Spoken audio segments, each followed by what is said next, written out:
Seorang pasien perempuan datang kepada saya. Usianya sekitar 30 tahunan dan mengatakan sudah menikah dengan suami sekitar 7 tahun. Tapi nggak bisa hamil-hamil. Nah, pasien datang sendirian, nggak ngajak suaminya. Pada saat saya tanya, kenapa Bu, kok nggak sama suaminya? Iya dok, saya takut sekali menyinggung perasaan suami saya. Karena sebenarnya saya datang ke sini untuk mengeluhkan bahwa perut saya sering sakit, perut bagian bawah. Dan saya sering sekali keputihan, berbau ya. Kemudian sering demam dan keputihan itu pun sudah saya rasakan kurang lebih semenjak 6 bulan terakhir.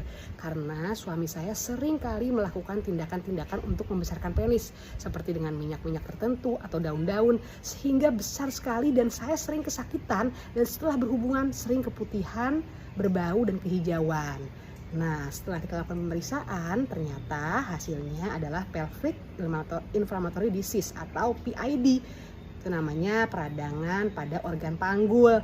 Bisa terjadi pada saluran tubanya atau biasanya ditandai dengan pada USG kita bisa lihat cairan di belakang rahim dan ada infeksi-infeksi yang terjadi dari luar saat berhubungan. Jadi saat berhubungan apabila ada infeksi masuk dari vagina ke dalam rahim, lewatlah saluran tubanya, indung telurnya, mulailah terjadi salah satunya perlengketan atau infeksi-infeksi yang menyebabkan pasien datang dengan keluhan nyeri perut bawah, keputihan berbau, demam, nyeri punggung, nyeri panggul. Nah, itu bisa terjadi tentunya nggak langsung tiba-tiba, tapi perlu proses panjang. Pasien mengatakan selama beberapa tahun menikah memang suami seringkali menggunakan obat-obatan, daun-daunan dan minyak-minyak yang tujuannya untuk membesarkan penisnya. Si istrinya tidak mampu untuk mengatakan tidak karena takut menyakiti hati suaminya. Tapi kenyataannya yang menderita nggak cuma istrinya, tapi suaminya juga akhirnya mendapatkan kesakitan yang cukup parah dari hasil membesarkan penis tersebut.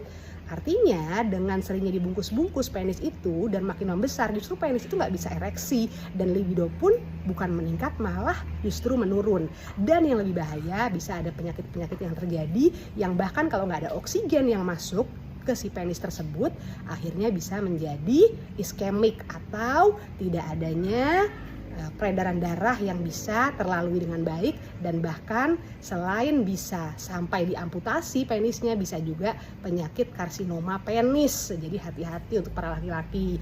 Terimalah fitrahnya sebagai seorang laki-laki sudah mendapatkan organ vital, diterima dan berhubunganlah dengan cara baik kepada istrinya agar tidak menyebabkan penyakit kepada dua belah pihak. Istrinya bisa kena PID, penyakit infeksi radang panggul atau pelvic inflammatory disease yang apa terjadinya komplikasinya bisa infertilitas seperti pasien ini 7 tahun menikah, tidak hamil, hidup bersama, hubungan suami istri bahkan lebih dari 3 kali. Ternyata ada penyakit yang ditimbulkan dari suaminya juga yang membuat efeknya panjang, yaitu gangguan kesuburan yang membuat tidak bisa hamil. Nggak penting sebenarnya besarnya dari penis, tapi yang penting adalah fungsinya. Daripada besar, tidak berfungsi dengan baik dan akhirnya membuat penyakit dan mencelakai diri sendiri, itu lebih rugi. Jadi untuk para pasangan suami istri yang mau hamil, nah dua-duanya datang ke dokter kandungan, konsultasi, jangan melakukan hal yang aneh-aneh yang tidak sesuai dengan evidence base atau keilmuan kedokteran. Oke, Dokter Amira, dadah, love you all.